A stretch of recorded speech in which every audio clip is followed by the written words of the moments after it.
새벽 3시, 잠결에 누군가의 숨소리가 들렸습니다.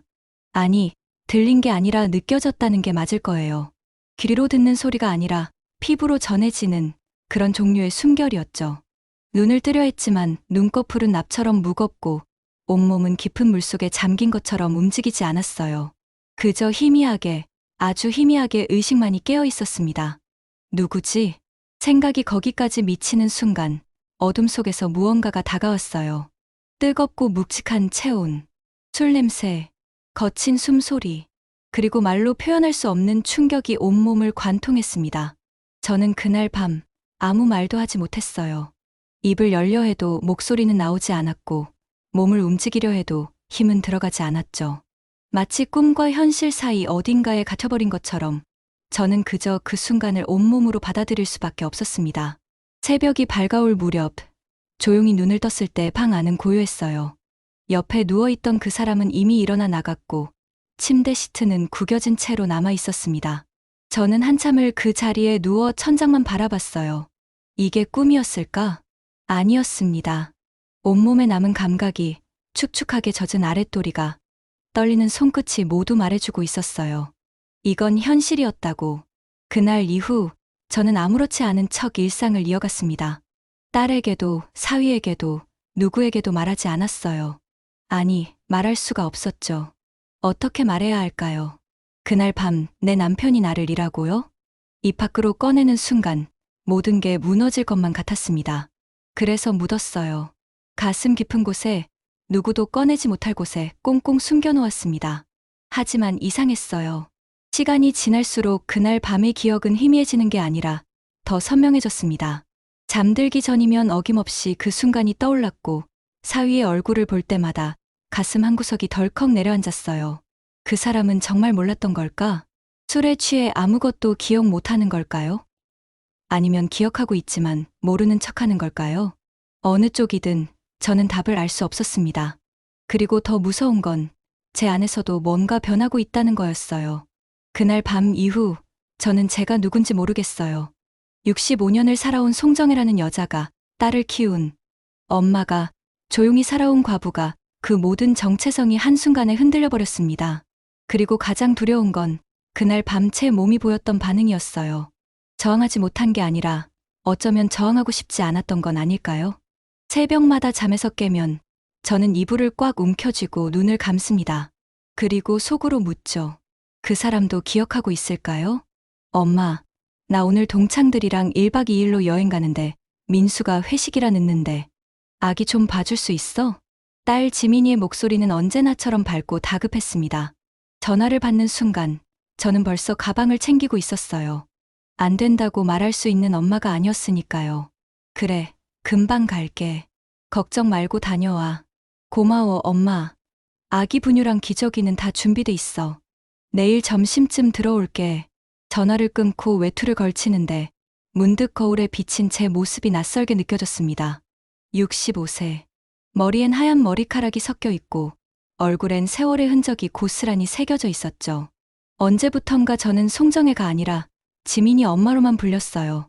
그게 당연하다고 생각했습니다. 딸을 낳고 키우고 이제는 손주까지 돌보는 게 제 역할이라고 믿었죠. 택시를 타고 딸의 아파트로 향했습니다. 현관문을 열고 들어서니 지민이가 서둘러 가방을 챙기고 있었어요. 거실 한쪽에는 아기 침대가 놓여 있었고 작은 손주가 요람 속에서 옹알이를 하고 있었습니다. 엄마 고마워. 진짜 미안해. 오늘 하루만. 괜찮아. 천천히 다녀와. 애는 내가 잘 볼 테니까. 지민이는 몇 번이고 고맙다는 인사를 하며 현관문을 나섰습니다. 문이 닫히자 집안은 금세 조용해졌어요. 아기와 나, 단둘만 남았습니다. 저는 아기를 안아 분유를 먹이고 기저귀를 갈아주고 요람에 눕혔어요. 부드럽게 토닥이자 아이는 금세 잠이 들었습니다. 참 평화롭네. 거실 소파에 앉아 조용히 숨을 골랐습니다. 딸의 집은 깔끔하고 정돈돼 있었어요. 사진들이 벽에 걸려 있었고 결혼식 사진 속에서 지민이와 민수는 환하게 웃고 있었죠. 민수. 사위의 이름을 떠올리니 묘하게 가슴 한구석이 답답해졌습니다. 왜 그럴까? 민수는 좋은 사위였어요. 딸을 잘 대해주고 성실하게 일하고 손주도 잘 돌봤죠. 말수는 적지만 예의 바르고 조용한 사람이었습니다. 그런데 가끔, 아주 가끔 그의 눈빛이 묘하게 느껴질 때가 있었어요. 제가 딸네 집에 놀러 왔을 때 민수는 늘 조용히 차를 내어주고 인사를 건넸습니다. 하지만 그 시선이 제게 머무는 시간이 조금 길다는 느낌을 받았죠. 기분 탓이겠지. 고개를 저으며 생각을 털어냈습니다. 저녁 무렵 아기가 다시 깨어 울기 시작했어요. 저는 서둘러 분유를 데워 먹이고 기저귀를 갈고 다시 재웠습니다. 몇 번을 반복하다 보니 어느새 밤 10시가 넘었어요. 민수는 언제 들어오려나? 회식이 늦는다고 했으니 자정쯤 올까요? 아니면 새벽에 올 수도 있겠죠. 저는 안방으로 들어가 침대에 누웠습니다. 아기 요람은 침대 옆에 바짝 붙여놨고 작은 수유등만 켜뒀어요. 혹시라도 아기가 깨면 바로 알 수 있도록요. 이불을 덮고 눈을 감자 온몸이 스르륵 풀렸습니다. 오늘 하루도 참 길었어요. 택시 타고 왔다 갔다 하고 아기 돌보고 집안일 정리하고 65살 몸이 감당하기엔 조금 버거웠죠. 그래도 괜찮아. 딸이 편하게 쉬고 오면 되는 거니까. 그렇게 스스로를 다독이며 잠에 빠져들었습니다. 깊은 잠이었어요. 얼마나 깊었는지 꿈조차 꾸지 않았습니다. 그런데 언제부턴가 희미하게 소리가 들렸어요. 현관문이 열리고 닫히는 소리, 발자국 소리, 물 흐르는 소리. 민수가 들어왔나 보네. 잠결에 그렇게 생각했지만 눈을 뜰 힘조차 없었습니다. 몸은 납처럼 무겁고 의식만 희미하게 떠 있었어요. 물소리가 멈추고 다시 발소리가 들렸습니다. 이번엔 안방 쪽으로 다가오는 소리였어요. 잠깐 왜 이쪽으로? 침대가 한쪽으로 기우는 느낌이 들었습니다. 무거운 체중이 옆으로 내려앉으며 이불이 약간 들썩였어요. 저는 본능적으로 눈을 뜨려 했지만 눈꺼풀은 꿈쩍도 하지 않았습니다. 술 냄새가 코끝을 스쳤어요. 진하고 독한 소주 냄새였습니다. 민수 많이 취했나 보네. 잠결에 그렇게 생각하는 순간 갑자기 손길이 제 몸을 훑었습니다. 놀라 눈을 번쩍 뜨려 했지만 몸은 여전히 움직이지 않았어요. 그 손은 거칠고 뜨거웠습니다.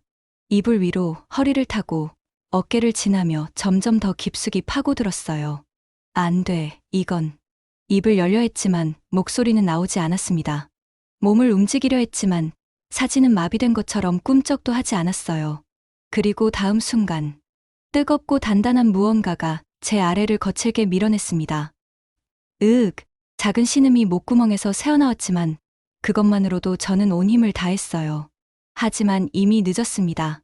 그는 멈추지 않았고 저는 저항할 수 없었습니다.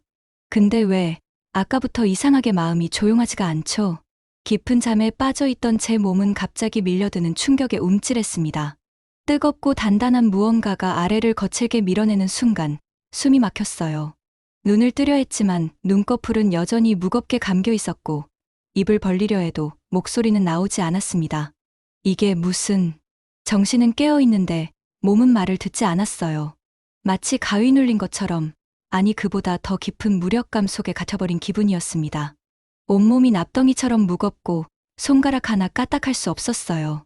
그의 무게가 제 위로 내려앉았습니다. 술 냄새가 진하게 코를 찔렀어요. 거친 숨소리가 귀 옆에서 뜨겁게 쏟아졌고 땀에 젖은 체온이 제 몸을 짓눌렀습니다. 민수, 민수야. 속으로 외쳤지만 입 밖으로는 나오지 않았어요. 그는 아무 말도 하지 않았습니다. 그저 거칠게 본능적으로 움직일 뿐이었죠. 마치 제가 누군지도 모르는 것처럼, 아니 알고 싶어 하지 않는 것처럼요. 지민이 생각해. 이러면 안 돼. 머릿속으로는 딸의 얼굴이 떠올랐습니다. 밝게 웃으며 여행 가방을 챙기던 지민이 엄마 고마워라고 말하며 현관문을 나서던 그 뒷모습, 가슴이 미어졌어요. 하지만 동시에 제 몸은 전혀 다른 반응을 보이고 있었습니다. 처음엔 놀람과 두려움뿐이었어요. 거부하고 싶었고 밀어내고 싶었죠. 하지만 시간이 지나면서 묘하게도 몸은 점점 그 리듬에 익숙해져 갔습니다. 안 돼, 이건 아니야. 정신은 저항했지만 몸은 배신하고 있었어요. 아래는 점점 더 뜨겁게 달아올랐고 어느새 축축하게 젖어들기 시작했습니다. 숨은 가빠졌고 심장은 미친 듯이 뛰었어요. 그가 더 깊이 파고들 때마다 제 입에서는 작은 신음이 새어나왔습니다. 참으려 했어요. 입술을 깨물고 이를 악물고 숨을 참으며 버텼습니다. 하지만 몸은 제 의지와 상관없이 반응했어요. 허리가 저절로 들썩였고 다리는 떨렸으며 손은 시트를 움켜쥐고 있었습니다. 이게 나야? 순간 머릿속이 하얘졌어요. 65년을 살아오면서 한 번도 느껴보지 못한 감각이었습니다. 남편과의 밤도 이렇지 않았어요. 조심스럽고 짧았으며 의무처럼 치러지는 시간이었죠. 하지만 지금은 달랐습니다. 거칠고 깊고 뜨겁고 강렬했어요. 제 몸은 본능적으로 반응하고 있었고 정신은 그 사실에 경악하고 있었습니다. 나 미쳐가는 건가? 눈물이 눈가에 맺혔어요. 수치심과 죄책감, 그리고 설명할 수 없는 쾌감이 뒤섞여 가슴을 짓눌렀습니다. 숨을 쉴 수가 없었어요. 목구멍이 막힌 것처럼 답답했죠. 그는 멈추지 않았습니다. 오히려 점점 더 빠르고 거칠어졌어요. 침대가 삐걱거리는 소리가 방 안에 울렸고 땀에 젖은 몸이 서로 부딪히는 소리가 적나라하게 들렸습니다. 하하. 그의 거친 숨소리가 제 귀를 파고들었어요. 그리고 그 순간 저는 깨달았습니다. 그가 술에 취했다는 건 핑계일 뿐이라는 걸. 그의 움직임엔 주저함이 없었어요. 마치 익숙한 것처럼, 아니 오래전부터 상상해온 것처럼 자연스럽고 능숙했습니다. 설마 이 사람. 등골이 서늘해졌어요. 하지만 생각할 겨를도 없었습니다. 몸속 깊은 곳에서 뭔가가 치밀어 오르고 있었거든요. 뜨겁고 강렬하고 거부할 수 없는 파도 같은 것. 안 돼, 이러면 안 돼. 필사적으로 참으려 했지만 소용없었어요. 다음 순간 온몸이 파르르 떨리며 절정이 밀려왔습니다. 작은 신음이 목구멍에서 터져나왔고 아래에서는 뜨거운 무언가가 쏟아져 나왔어요.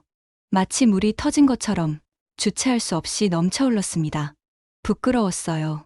65살 먹은 여자가, 딸의 엄마가, 누군가의 장모가 이렇게까지 몸을 떨며 무너지다니. 눈물이 뺨을 타고 흘러내렸습니다. 그제야 그는 천천히 움직임을 멈췄어요. 거친 숨을 몰아쉬며 제 위에 무겁게 쓰러졌습니다. 한참 동안 방 안은 고요했어요. 그의 숨소리, 제 가쁜 호흡, 그리고 아기 요람에서 들려오는 고른 숨소리만이 정적을 채웠습니다. 얼마나 시간이 흘렀을까요? 그가 천천히 몸을 일으켰습니다. 저는 여전히 눈을 뜰 수 없었어요. 아니, 뜨고 싶지 않았습니다. 이 순간이 현실이라는 걸 확인하고 싶지 않았어요. 그는 조용히 침대에서 내려갔습니다. 발자국 소리가 멀어지고 문이 조용히 닫히는 소리가 들렸어요. 아마 거실 소파로 간 모양이었습니다. 그제야 저는 천천히 눈을 떴어요. 어둠 속에서 천장만이 희미하게 보였습니다. 온몸이 땀에 젖어 있었고 아래는 축축하게 젖어 불편했어요. 이불도 시트도 모든 게 엉망이었습니다. 저는 조심스럽게 몸을 일으켰습니다. 다리가 후들거려 제대로 힘이 들어가지 않았어요. 간신히 침대에서 내려와 화장실로 향했습니다. 문을 닫고 불을 켰을 때 거울에 비친 제 모습에 소스라쳤어요. 머리는 헝클어져 있었고 얼굴은 붉게 상기돼 있었으며 입술은 깨물어 약간 부어 있었습니다. 그리고 목과 어깨엔 붉은 자국들이 선명하게 남아 있었어요. 이게 나야? 손으로 얼굴을 가렸습니다. 부끄러웠어요. 창피했고 수치스러웠으며 동시에 혼란스러웠습니다. 분명 거부했어야 했어요. 소리라도 질렀어야 했죠. 밀어냈어야 했고 도망쳤어야 했습니다. 하지만 저는 그러지 못했어요. 몸이 움직이지 않았다는 핑계를 댈 수도 있겠죠. 하지만 정말 그것뿐이었을까요? 어쩌면 저도 일부러 저항하지 않은 건 아닐까요? 아니야, 그럴 리 없어. 고개를 저으며 샤워기를 틀었습니다. 뜨거운 물이 온몸을 적셨어요. 땀과 체액, 그리고 수치심을 씻어내고 싶었습니다. 하지만 아무리 씻어도 몸에 남은 감촉은 지워지지 않았어요. 한참을 서서 울다가 저는 조용히 물을 잠갔습니다. 수건으로 몸을 닦고 새 잠옷으로 갈아입었어요. 그리고 거울 앞에 섰습니다. 목과 어깨의 자국들을 가만히 만져봤어요. 민수, 당신 정말 몰랐던 거예요? 속으로 물었지만 대답은 돌아오지 않았습니다. 화장실 문을 열고 나왔을 때 거실은 조용했어요. 소파 쪽을 힐끗봤지만 어둠 속에서 그의 모습은 보이지 않았습니다. 아마 이불을 덮고 잠든 모양이었죠. 저는 안방으로 돌아갔습니다. 하지만 그 침대에 다시 누울 순 없었어요. 대신 작은 방으로 가서 이불을 꺼내 바닥에 깔았습니다. 몸을 웅크리고 누웠어요. 눈을 감았지만 잠은 오지 않았습니다. 머릿속엔 온통 그 순간들만 맴돌았어요. 그의 뜨거운 체온, 거친 숨소리, 단단한 감촉, 그리고 제 몸의 반응. 나는 왜 그렇게 느낀 거지? 손으로 얼굴을 가렸습니다. 창밖으로 새벽빛이 스며들고 있었어요. 곧 아침이 올 겁니다. 그리고 저는 아무 일도 없었던 것처럼 딸을 맞이해야 했어요. 하지만 정말 그럴 수 있을까요? 가슴 한쪽이 무너져 내리는 것 같았습니다. 그리고 가장 무서운 건 제 안에서 싹트기 시작한 의문이었어요. 그 사람 정말 몰랐던 걸까요? 아침 햇살이 커튼 사이로 스며들었습니다. 저는 작은 방 바닥에 웅크린 채 한숨도 자지 못했어요. 눈을 감으면 어젯밤의 감각들이 되살아났고, 뜨면 현실이 너무 무거웠습니다. 시계를 보니 아침 7시였어요. 아기가 곧 깰 시간이었죠. 저는 천천히 몸을 일으켰습니다. 온몸이 쑤시고 아팠어요. 특히 허벅지와 허리가 욱신거렸습니다. 어떻게 해야 하지? 거울을 봤습니다. 목과 어깨의 자국들은 여전히 선명했어요. 서둘러 터틀넥 티셔츠를 꺼내 입었습니다. 다행히 모든 걸 가릴 수 있었죠. 안방으로 가는 발걸음이 무거웠습니다. 문을 열자 침대는 텅 비어 있었어요. 구겨진 시트만이 어젯밤을 증언하고 있었습니다. 황급히 이불을 정리하고 시트를 걷어냈어요. 아기 요람 쪽으로 갔습니다. 손주는 평화롭게 자고 있었어요. 천사 같은 얼굴로 고르게 숨을 쉬고 있었죠. 그 모습을 보니 가슴이 미어졌습니다. 이 아이의 할머니가 이런 짓을. 눈물이 핑 돌았지만 꾹 참았어요. 거실로 나갔습니다. 소파엔 개켜진 이불이 놓여 있었고 주방에선 커피 끓는 냄새가 났어요. 심장이 쿵 내려앉았습니다. 민수가 부엌에 서 있었습니다. 등을 보이고 서서 커피를 내리고 있었어요. 평소와 다름없는 모습이었습니다. 깔끔한 티셔츠에 편한 바지 차림으로요. 저는 숨을 고르고 조심스럽게 말을 걸었습니다. 민수야, 언제 들어왔어? 그가 천천히 돌아봤어요. 아, 장모님. 새벽에 들어왔어요.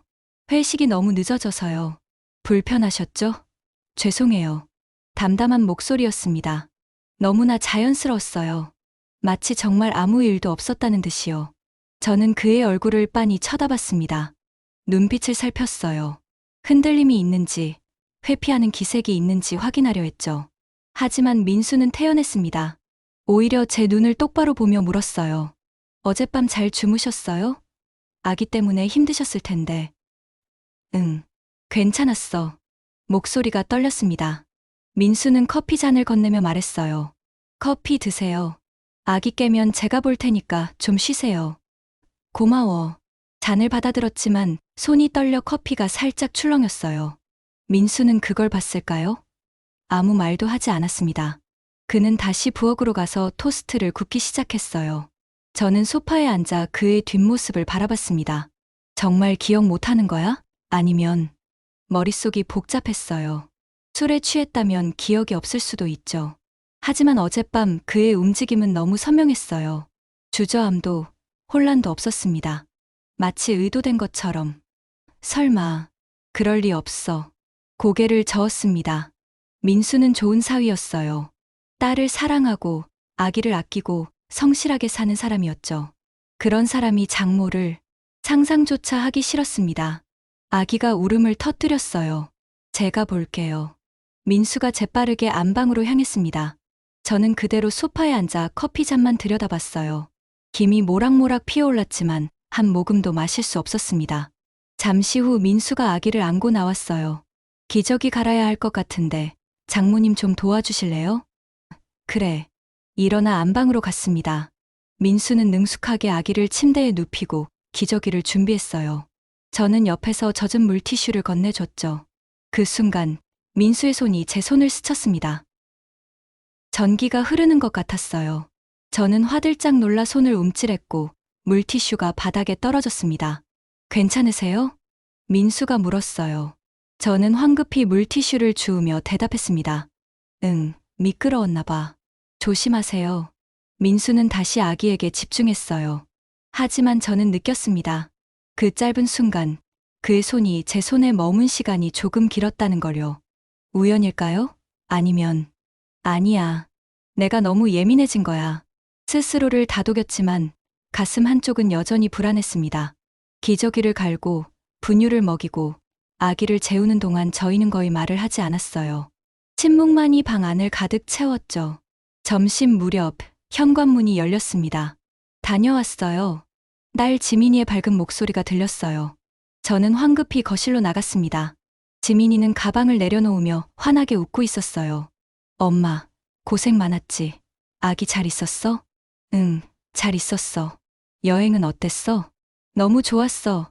오랜만에 친구들 만나니까 힐링됐어. 지민이는 신이 나서 이야기를 쏟아냈습니다. 저는 웃으며 들었지만 마음 한쪽은 무너져 내리고 있었어요. 이 아이는 아무것도 모르겠지. 민수가 거실로 나왔습니다. 다녀왔어? 응.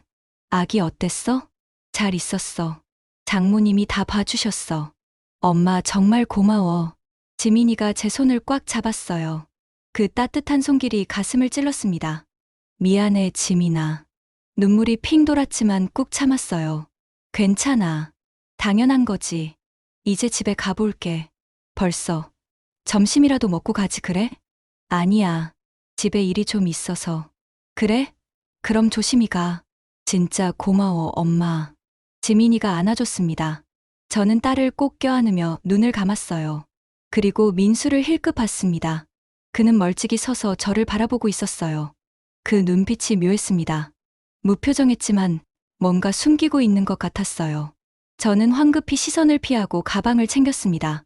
그럼 다음에 봐. 응, 조심히 가. 현관문을 나서는 순간 뒤에서 민수의 목소리가 들렸어요. 장모님, 조심히 들어가세요. 저는 대답하지 않았습니다. 그냥 문을 닫고 빠르게 복도를 걸었어요. 엘리베이터를 탔을 때 비로소 숨을 크게 내쉬었습니다. 거울에 비친 제 얼굴은 창백했어요. 이대로 끝난 걸까? 아니었습니다. 집에 돌아온 뒤에도 저는 아무것도 할 수 없었어요.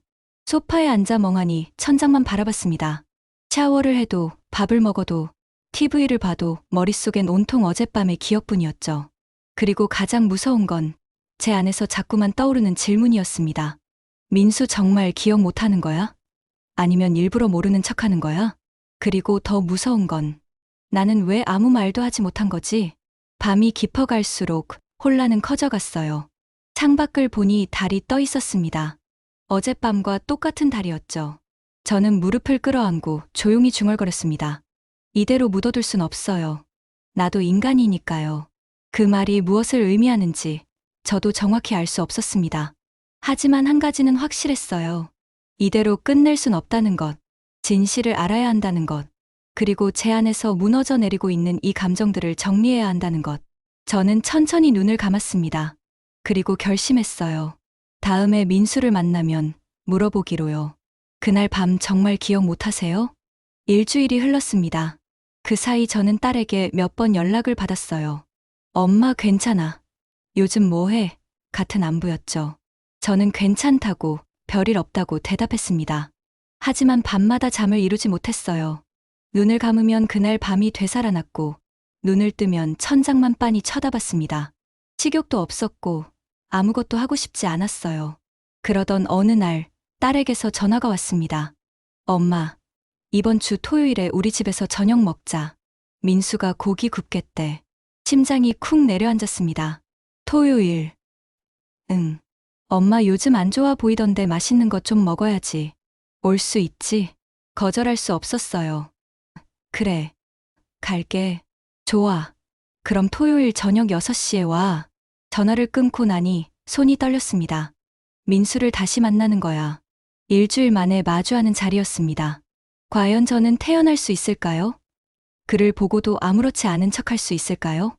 아니, 이번엔 물어봐야 해. 저는 결심했습니다. 더 이상 혼자 삼키고 있을 순 없었어요. 진실을 알아야 했죠. 그가 정말 기억 못하는 건지, 아니면 모르는 척하는 건지. 토요일이 다가왔습니다. 저는 옷장 앞에서 한참을 망설였어요. 뭘 입어야 할까요? 평소처럼 수수하게 입을까? 아니면 조금 신경 써서 입을까? 왜 이러는 거야? 그냥 딸네 집 가는 건데. 고개를 저으며 평소 입던 베이지색 니트를 꺼냈습니다. 거울을 보니 그래도 얼굴이 좀 나아 보였어요. 일주일간 잠을 못 자서 핏기가 없었는데 오늘따라 볼에 살짝 홍조가 돌았습니다.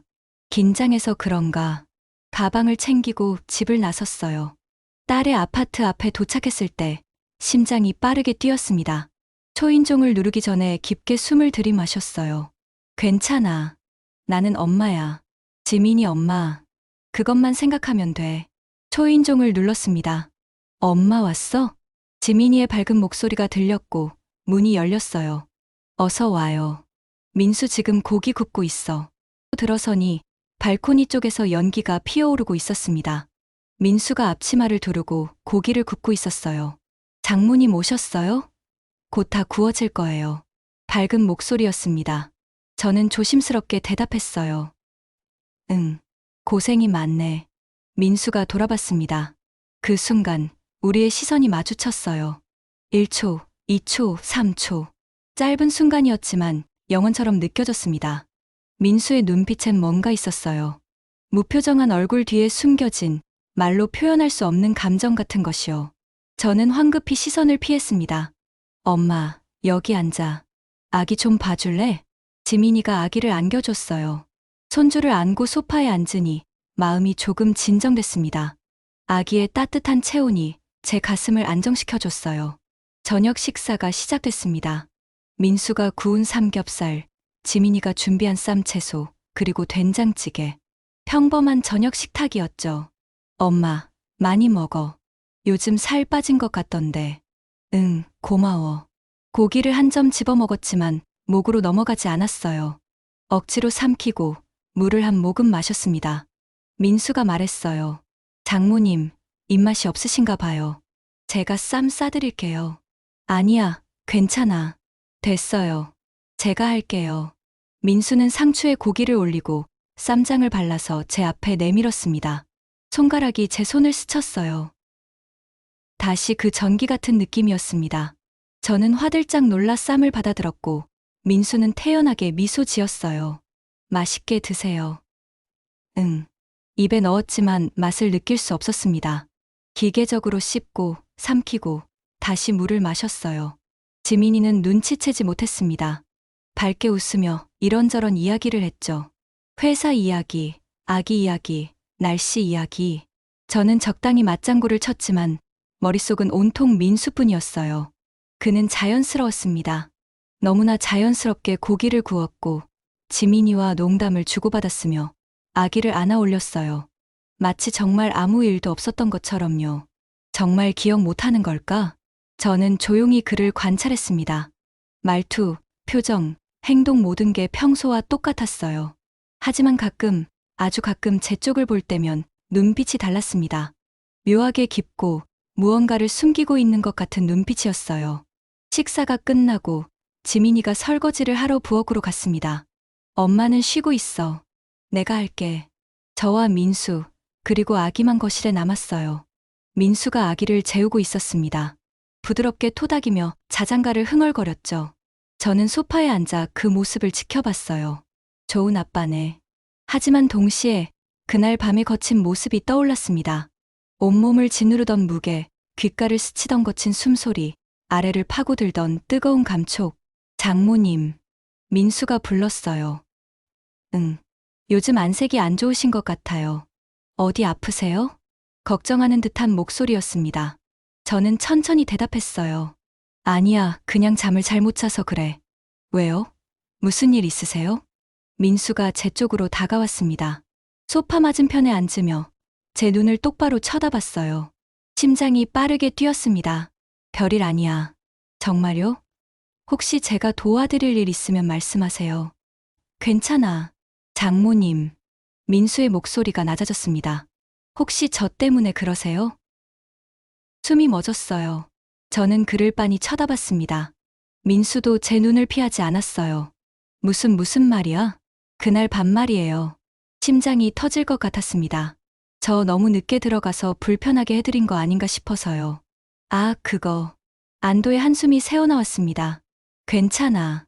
신경 쓰지 마. 다행이에요. 제가 술을 너무 많이 마셔서 혹시 실례한 게 있을까봐 걱정했거든요. 민수가 웃었습니다. 하지만 그 웃음이 어딘가 이상했어요. 너무 자연스러웠기 때문에 오히려 부자연스러웠습니다. 저는 조심스럽게 물었어요. 민수야, 그날 밤 정말 아무것도 기억 안 나? 민수의 표정이 미세하게 굳었습니다. 네. 술을 많이 마셨다고 했잖아. 그래서 혹시 기억 못하는 게 있나 싶어서. 침묵이 흘렀어요. 민수는 한참 동안 제 눈을 바라봤습니다. 그리고 천천히 입을 열었어요. 왜요? 제가 뭔가 잘못한 게 있나요? 목소리에 긴장이 묻어났습니다. 저는 숨을 고르고 대답했어요. 아니, 그냥 궁금해서. 그날 밤, 저는 소파에서 잤어요. 술에 취해서 그대로 쓰러졌죠. 다른 건 기억이 잘 안 나요. 거짓말이었습니다. 저는 알 수 있었어요. 그의 눈빛이, 목소리가, 미세하게 떨리는 손이 모두 말해주고 있었습니다. 그는 기억하고 있었어요. 모든 걸. 그래, 그럼 됐어. 저는 자리에서 일어났습니다. 화장실 좀 다녀올게. 화장실에 들어가 문을 잠그고 세면대에 손을 짚었어요. 거울 속 제 얼굴은 창백했습니다. 그 사람 거짓말하고 있어. 분명했어요. 민수는 기억하고 있었습니다. 그날 밤, 제 몸을 짓누르고 깊숙이 파고들고 숨을 몰아쉬던 그 순간을요. 그런데 왜 모르는 척하는 걸까요? 무서워서, 아니면 손이 떨렸습니다. 화장실 문을 열고 나왔을 때 민수가 복도에 서 있었어요. 깜짝 놀라 뒤로 물러섰습니다. 민수가 한 걸음 다가왔어요. 장모님, 왜 그래? 당신 그날 밤 기억하시죠? 낮고 무거운 목소리였습니다. 저는 대답할 수 없었어요. 민수가 다시 한 걸음 다가왔습니다. 나도 기억해요. 다. 심장이 미친 듯이 뛰었습니다. 그러니까 우리 이제 솔직해져요. 그의 손이 제 팔을 잡았습니다. 당신도 싫지 않았잖아요. 그렇죠? 숨이 막혔어요. 그 순간 부엌에서 지민이의 목소리가 들렸습니다. 엄마, 커피 드릴까? 민수가 재빨리 손을 놓았어요. 그리고 평소의 밝은 표정으로 돌아가며 말했습니다. 장모님, 커피 드세요. 저는 아무 대답도 할 수 없었습니다. 다리가 후들거렸고 온몸이 떨렸어요. 이 사람 처음부터 알고 있었어. 그리고 더 무서운 건 지금 제게 고백한 거였어요. 당신도 싫지 않았잖아요. 그 말이 머릿속에서 맴돌았습니다. 당신 그날 밤 정말 아무것도 기억 안 나요? 그날 밤 이후 저는 집에 돌아와 한숨도 자지 못했습니다. 당신도 싫지 않았잖아요. 민수의 말이 귓가에서 떠나지 않았어요. 그 낮고 무거운 목소리, 복도에서 제 팔을 잡던 뜨거운 손길, 제 눈을 똑바로 들여다보던 그 시선. 미친 거야, 완전히 미친 거야. 침대에 누워 천장만 바라봤습니다. 민수는 처음부터 알고 있었어요. 그날 밤, 제 몸을 짓누르고 깊숙이 파고들었던 모든 순간을 기억하고 있었던 겁니다. 그런데 왜 모르는 척 했을까요? 아니지, 처음엔 숨기려 했던 거야. 근데 이제는 고백한 겁니다.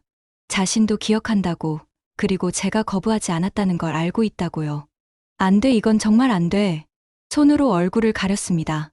하지만 부정할 수 없었어요. 그날 밤 제 몸이 보였던 반응을, 터져나온 신음을, 넘쳐흘렀던 뜨거운 액체를. 저는 정말 거부했던 걸까요? 며칠이 지났습니다. 딸에게서 전화가 왔어요. 엄마, 요즘 왜 이렇게 연락이 안 돼? 무슨 일 있어? 아니야, 괜찮아. 그냥 좀 피곤해서. 엄마 목소리 이상한데? 어디 아파? 아니야. 정말 괜찮아. 그래도 병원 한번 가봐. 요즘 얼굴색도 안 좋더라. 알았어. 걱정 마. 전화를 끊고 나니 한숨이 나왔습니다. 딸에게 거짓말을 하고 있었어요. 괜찮다고, 아무 일도 없다고. 하지만 제 안은 무너져 내리고 있었죠. 그날 오후 예상치 못한 전화가 걸려왔습니다. 민수였어요. 심장이 쿵 내려앉았습니다. 손가락이 떨려 전화를 받기까지 한참이 걸렸어요. 여보세요. 장모님, 저예요. 왜? 만나서 이야기 좀 해요. 무슨 이야기를? 그날 밤 이야기요. 숨이 막혔습니다. 안 돼. 그런 이야기 할 거 없어. 장모님, 우리 이대로 피할 순 없잖아요. 민수의 목소리는 차분했지만 단호했어요. 지민이 모르게 조용히 이야기해요. 내일 오후 2시 강변 카페로 나오세요. 문자로 주소 보낼게요. 민수야, 나는 내일 봬요. 전화가 끊어졌습니다. 저는 한참을 핸드폰을 쥔 채 멍하니 앉아 있었어요. 곧 문자가 왔습니다. 카페 주소와 함께요. 가야 하나 안 가야 하나. 밤새 고민했습니다. 하지만 결국 다음 날 오후 저는 그 카페 앞에 서 있었어요. 한적한 강변이었습니다. 사람도 많지 않았고 조용했죠. 카페 안으로 들어서니 민수가 구석 자리에 앉아 있었어요. 저를 보자 손을 들어 신호를 보냈습니다. 저는 천천히 다가가 맞은편에 앉았어요. 왔네요. 뭐 하자는 거야? 단도직입적으로 물었습니다. 민수는 커피를 한 모금 마시고 조용히 말했어요. 우리 솔직해지자고요. 무슨, 장모님도 알잖아요. 그날 밤 일, 그건 실수였어. 술에 취해서. 실수? 민수가 비웃듯 웃었어요. 장모님, 저 술에 그렇게까지 취하지 않았어요. 정신 멀쩡했고요. 그날 밤, 저는 알고 있었어요.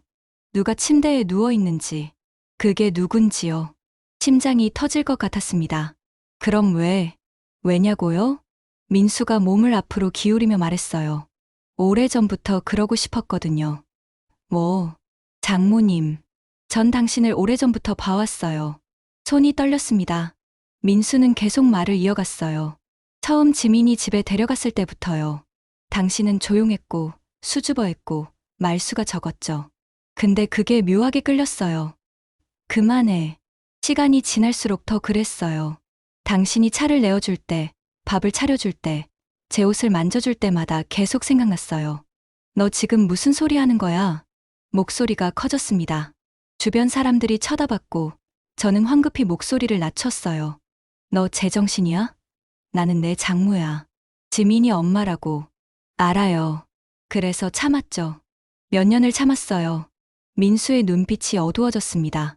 근데 그날 밤 기회가 왔더라고요. 당신이 침대에 누워있고, 지민이는 없고, 아무도 방해할 사람이 없었죠. 미쳤어. 미쳤죠. 인정해요. 민수가 제 손을 잡았습니다. 근데 장모님도 마찬가지잖아요. 당신도 거부하지 않았어요. 소리도 지르지 않았고, 밀어내지도 않았죠. 오히려 느꼈잖아요. 저도 알아요. 당신이 얼마나 젖었는지, 얼마나 떨었는지요. 뺨을 후려치고 싶었습니다. 하지만 손이 움직이지 않았어요. 왜냐하면 그 말이 사실이었으니까요. 그만해, 제발. 눈물이 핑 돌았습니다. 민수가 손을 더 세게 잡았어요. 장모님, 우리 이제 솔직해져요. 당신도 원했잖아요. 아니야. 아니라면 왜 여기 왔어요? 대답할 수 없었습니다. 민수 말이 맞았어요. 거부할 수 있었어요. 전화를 안 받을 수도, 안 나올 수도 있었죠. 하지만 저는 왔습니다. 왜일까요? 장모님. 민수가 일어나 제 옆으로 왔어요. 귓가에 속삭였습니다. 다음 주 목요일, 지민이 회사 워크숍 가요. 2박 3일이래요. 그날 밤, 우리 집에 와요. 안 돼. 저는 손을 뿌리치고 일어났습니다. 난 안 가. 절대 안 가. 카페를 뛰쳐나왔어요.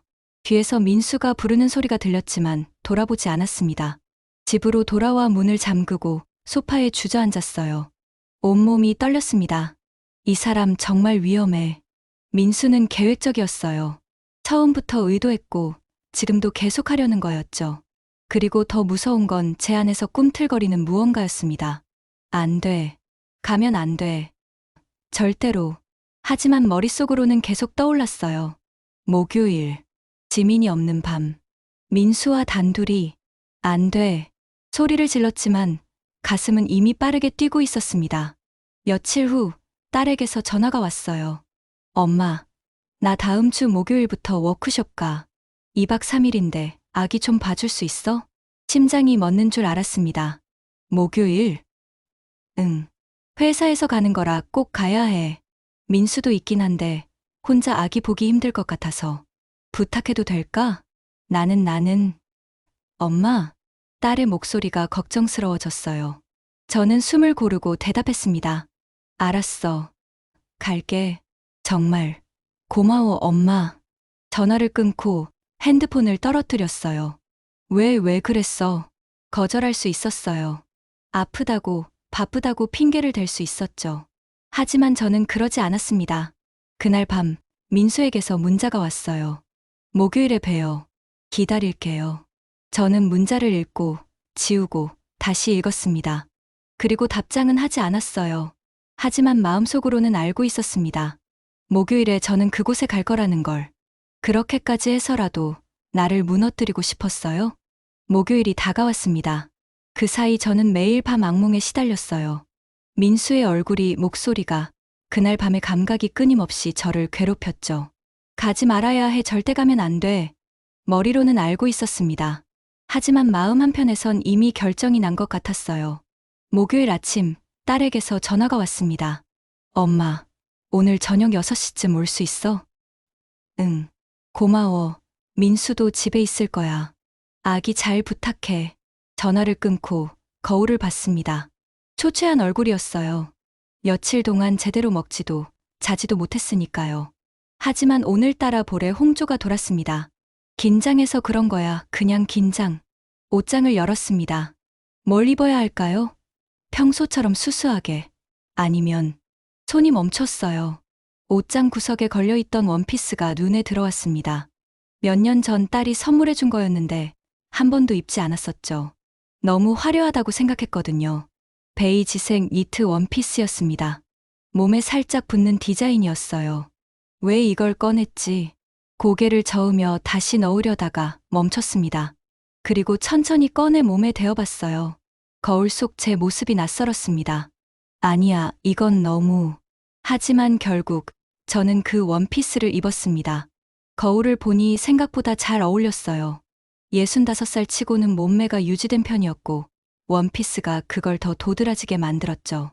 미쳤어, 완전히 미쳤어. 손으로 얼굴을 가렸습니다. 하지만 벗지 않았어요. 화장도 했습니다. 평소엔 하지 않던 립스틱까지 발랐어요. 연한 핑크색이었죠. 가방을 챙기고 집을 나섰습니다. 택시를 타고 딸의 아파트로 향하는 동안 심장은 미친 듯이 뛰었어요. 아직 늦지 않았어. 돌아갈 수 있어. 하지만 택시는 계속 앞으로 나아갔고 저는 멈추라고 말하지 않았습니다. 아파트 앞에 도착했어요. 엘리베이터를 타고 5층으로 올라갔습니다. 복도를 걸을 때마다 다리가 떨렸어요.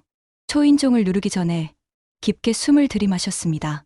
괜찮아, 그냥 아기 보러 온 거야. 그것뿐이야. 초인종을 눌렀습니다. 문이 열렸어요. 민수가 서 있었습니다. 그의 눈이 제 모습을 위아래로 훑었어요. 원피스를 입은 제 모습을, 화장한 얼굴을, 떨리는 손을요. 왔네요. 낮은 목소리였습니다. 지민이는 방금 출발했어요. 벌써 1시간 전에. 심장이 쿵 내려앉았습니다. 지민이가 6시에 온다고 했잖아요. 거짓말이에요. 민수가 문을 활짝 열며 말했어요. 들어와요. 우리 둘뿐이에요. 숨이 막혔습니다. 돌아가야 해, 지금 당장. 하지만 발은 앞으로 나아가고 있었어요. 현관문을 넘어섰고 뒤에서 문이 닫히는 소리가 들렸습니다. 딸깍. 잠금 장치 소리였습니다. 저는 거실로 걸어갔어요. 다리가 후들거렸지만 어떻게든 버텼습니다. 아기는 친정 보냈어요. 오늘 밤 거기서 자고 온대요. 그러니까 방해할 사람 아무도 없어요. 민수가 뒤에서 다가왔습니다. 숨소리가 가까워졌어요. 왜 왔어요? 아기 보러. 거짓말. 민수의 손이 제 어깨를 잡았습니다. 당신도 원했잖아요. 안 그러면 여기 안 왔겠죠. 아니야. 그럼 왜 화장했어요? 왜 이런 원피스를 입었어요? 손이 허리로 내려왔습니다. 당신 몸이 말하고 있어요. 나도 원한다고. 그만해. 저는 그의 손을 뿌리쳤습니다. 돌아서서 그를 똑바로 쳐다봤어요. 민수야, 이건 안 돼. 우리는 절대로 이러면 안 돼. 왜요? 너는 내 사위야. 지민이 남편이고 내 손주 아빠라고. 알아요. 그런데도 참을 수가 없어요. 민수가 한 걸음 다가왔습니다. 장모님, 솔직해져요. 당신도 그날 밤 느꼈잖아요. 남편하고는 달랐죠. 훨씬 더 뜨거웠고 깊었고 강렬했잖아요. 입 닥쳐. 손이 올라갔습니다. 민수의 뺨을 후려치려 했어요. 하지만 그가 제 손목을 잡았습니다. 때리고 싶으면 때려요. 그래도 상관없어요. 근데 당신도 알잖아요. 이미 선을 넘었다는 거. 민수가 제 손목을 당겼습니다. 제 몸이 그의 품으로 끌려왔어요. 그날 밤 이후 당신도 잊지 못했죠. 나도 마찬가지예요. 매일 밤 생각했어요. 당신 몸이, 목소리가, 떨림이. 제발 그만해. 눈물이 흘러내렸습니다. 민수의 손이 제 뺨을 닦아줬어요. 울지 마요. 우리 이제 솔직해져요. 솔직하다니 뭘. 당신도 원한다는 거요. 민수의 얼굴이 가까워졌습니다. 난 말을 잇지 못했어요. 왜냐하면 사실이었으니까요. 저는 원하고 있었습니다. 그날 밤의 뜨거움을, 강렬함을, 제 몸을 무너뜨렸던 그 감각을요. 장모님. 민수의 입술이 제 귀에 닿았어요. 오늘 밤 끝까지 가요. 이번엔 당신이 깨어있는 상태에서 제대로. 심장이 터질 것 같았습니다. 민수의 손이 제 허리를 감쌌어요. 뜨거운 체온이 옷 위로 전해졌습니다. 거부하고 싶으면 지금 말해요. 그럼 보내줄게요. 저는 입술을 떨었습니다. 거부해야 했어요. 아니라고, 안 된다고, 돌아가겠다고 말해야 했죠. 하지만 입에서 나온 말은 달랐습니다. 미안해. 작은 목소리였어요. 누구한테요? 지민이한테, 내 딸한테. 눈물이 뺨을 타고 흘렀습니다. 미안한데, 나 정말 미안한데. 민수가 제 눈물을 닦아줬어요. 괜찮아요. 다 내 탓이에요. 근데 왜 나는 그 말을 듣고 눈물이 나죠? 민수가 저를 안아 올렸습니다. 이제 생각하지 마요. 오늘 밤만은. 안방으로 향했습니다. 제 심장은 미친 듯이 뛰었고 온몸은 떨렸어요. 안 돼, 정말 안 되는데. 하지만 저는 저항하지 않았습니다. 침대에 눕혀졌을 때 민수가 제 위로 내려왔어요. 장모님. 응. 오늘 밤 기억할 거예요. 평생. 그의 입술이 제 입술에 닿았습니다. 처음으로 키스를 나눴어요. 부드럽지만 뜨거웠고 깊었으며 숨이 막힐 정도로 강렬했습니다. 저는 눈을 감았어요. 그리고 마지막 이성을 내려놓았습니다. 미안해, 지민아, 정말 미안해. 하지만 이미 늦었습니다. 저는 무너지고 있었고 민수는 저를 깊은 어둠 속으로 끌어당기고 있었어요. 그날 밤 저는 모든 걸 잃었습니다. 엄마로서의 자격을, 장모로서의 체면을, 그리고 제 자신마저도요. 하지만 동시에 잊고 있던 무언가를 되찾았습니다. 여자로서의 감각을. 원피스가 벗겨졌고 온몸이 드러났어요. 65살의 몸이었지만 민수의 눈엔 아름답게 보이는 것 같았습니다. 예쁘네요. 거짓말. 진심이에요. 민수의 입술이 제 몸을 타고 내려갔어요. 목, 어깨, 가슴, 배. 응. 신음이 터져 나왔습니다. 이번엔 참을 수 없었어요. 깨어있는 상태였고 모든 감각이 선명했으니까요. 민수는 천천히 그러나 깊게 저를 무너뜨렸습니다. 그날 밤은 영원처럼 길었습니다. 새벽이 밝아왔습니다. 희미한 햇살이 커튼 사이로 스며들었어요. 저는 천천히 눈을 떴습니다. 낯선 천장이 보였죠. 아니, 낯선 게 아니었어요. 딸의 집, 안방 천장이었습니다. 제가 며칠 전 아기를 돌보며 잤던 그 방이요. 옆을 보니 민수가 자고 있었어요. 평화로운 얼굴이었습니다. 거친 숨소리도 뜨거운 땀도 없었죠. 그저 조용히 깊은 잠에 빠져 있었어요. 저는 천천히 몸을 일으켰습니다. 온몸이 쑤시고 아팠어요. 허벅지, 허리, 어깨 곳곳에 어젯밤의 흔적이 남아 있었습니다. 거울을 봤어요. 목과 가슴에 선명한 자국들이 있었습니다. 입술은 부어 있었고 머리는 헝클어져 있었죠. 내가 뭘 한 거지? 손으로 얼굴을 가렸습니다. 어젯밤 일들이 파노라마처럼 스쳐 지나갔어요.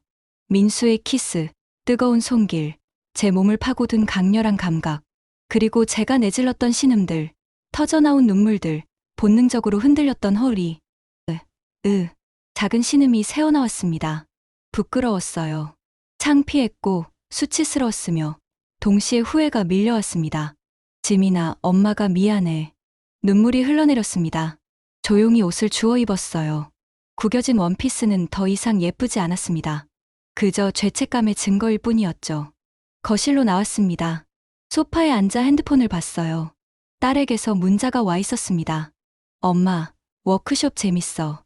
내일 저녁에 들어갈게. 아기 잘 봐줘서 고마워. 가슴이 미어졌습니다. 아기는 친정에 있는데 모든 게 거짓말이었어요. 민수가 꾸민 일이었죠. 저는 핸드폰을 내려놓고 창밖을 바라봤습니다. 아침 해가 떠오르고 있었어요. 새로운 하루가 시작되고 있었죠. 하지만 제게 이 하루는 지옥 같았습니다. 일어났어요? 뒤에서 민수의 목소리가 들렸습니다. 저는 돌아보지 않았어요. 응. 커피 드릴까요? 됐어. 그냥 갈게. 벌써요? 민수가 다가와 옆에 앉았습니다.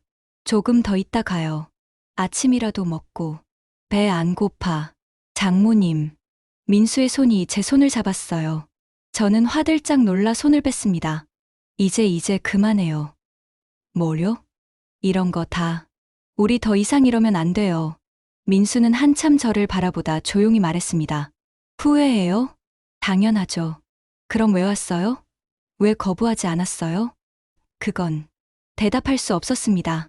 민수가 한숨을 쉬었어요. 장모님, 솔직히 말할게요. 뭘? 저 오래전부터 당신을 봐왔어요. 처음 만났을 때부터요. 아니, 그보다 더 전부터. 민수가 먼 곳을 바라보며 말을 이었습니다. 제가 25살 때였어요. 아버지 사업이 망하고 집안이 풍비박산 났죠. 그때 제가 편의점 알바를 하고 있었어요. 밤새 일하고 낮에 학교 가고 힘들었죠. 저는 조용히 들었습니다. 어느 날 밤 취객이 시비를 걸었어요. 돈을 안 내고 물건을 가져가려고 했죠. 제가 막으니까 주먹을 휘둘렀어요. 그때 누군가 말렸어요. 조용하지만 단호한 목소리로. 그만하세요. 경찰 부를 거예요. 민수가 저를 쳐다봤습니다. 그게 당신이었어요. 숨이 멎었습니다. 기억 안 나시죠? 그럴 거예요. 당신에겐 그냥 지나가는 일상이었을 테니까. 민수는 쓸쓸하게 웃었어요. 근데 전 그날 밤을 못 잊었어요. 제 편을 들어준 사람이 없었거든요. 그런데 당신은 낯선 사람인데도 도와줬죠. 그런 일이 다음 날 당신이 편의점에 다시 왔어요. 김밥이랑 음료수를 사면서 말했죠. 어제 다친 데 없어요? 힘들죠. 야간 알바. 그리고 봉투에 돈을 몇 장 넣어서 건네줬어요. 눈물이 흘러내렸습니다. 희미하게 기억이 났어요. 몇 년 전 딸이 대학생이었을 때 늦은 밤 편의점에서 소란이 났고 젊은 알바생이 곤란해하고 있었죠. 저는 그냥 참견했을 뿐이었어요. 그 돈으로 아버지 병원비를 냈어요. 그리고 몇 달 뒤 우연히 지민이를 만났죠. 대학교 동아리에서였어요. 지민이가 자기소개를 하는데 어머니 이야기를 하더라고요. 혼자 딸을 키우신 분, 항상 남을 먼저 생각하시는 분이라고. 민수의 목소리가 떨렸습니다. 그때 알았어요. 그 편의점 앞 여자가 지민이 엄마라는 걸. 민수야, 전 지민이를 좋아했어요. 진심으로. 근데 동시에 당신도 계속 생각났어요.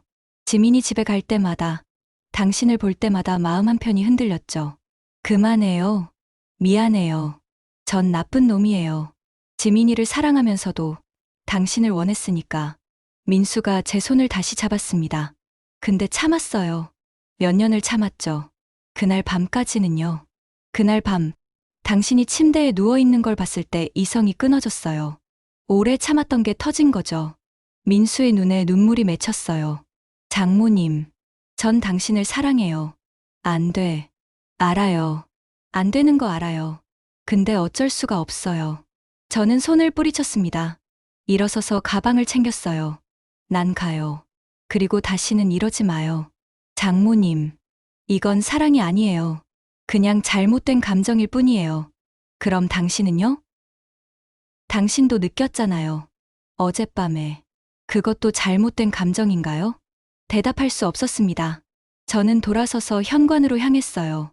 뒤에서 민수의 목소리가 들렸습니다. 장모님, 전 기다릴게요. 기다리지 마요. 그래도 기다릴 거예요. 언제까지고.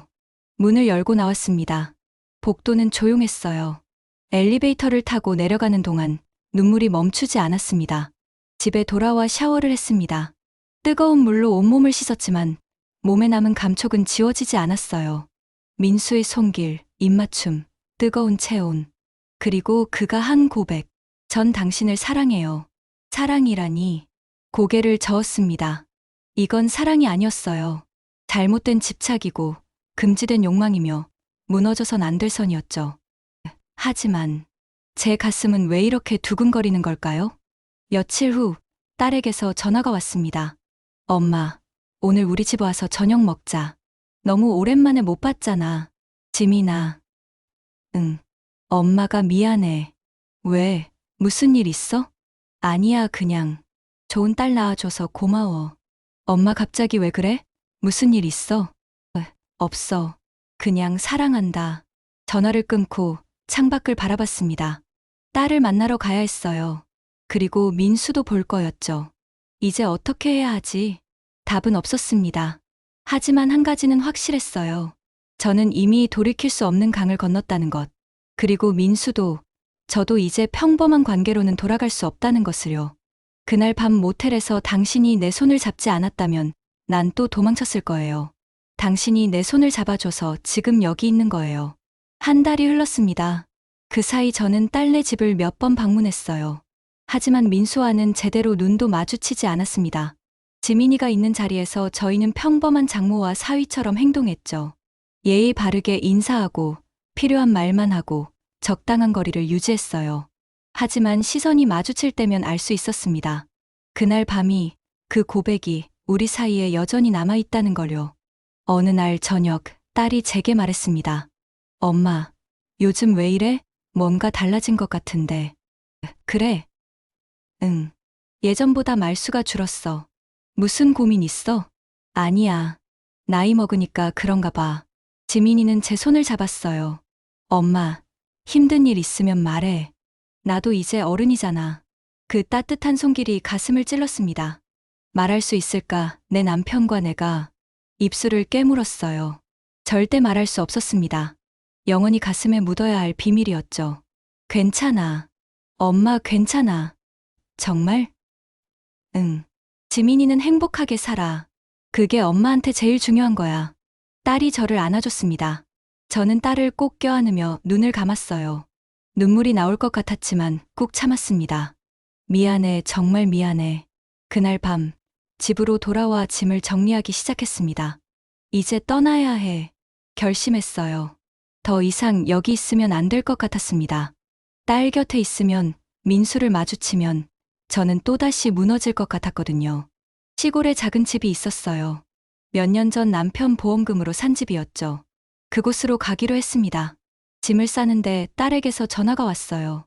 엄마, 갑자기 시골 간다고? 왜? 그냥 조용한 데서 좀 쉬고 싶어서. 언제 가는데? 이번 주말에. 너무 갑작스러운데 뭔가 있는 거 아니야? 없어. 걱정 마. 엄마. 지민이의 목소리가 떨렸어요. 나 때문에 그러는 거 아니지? 내가 뭐 잘못했어? 아니야. 정말 아니야. 그럼 왜? 지민아.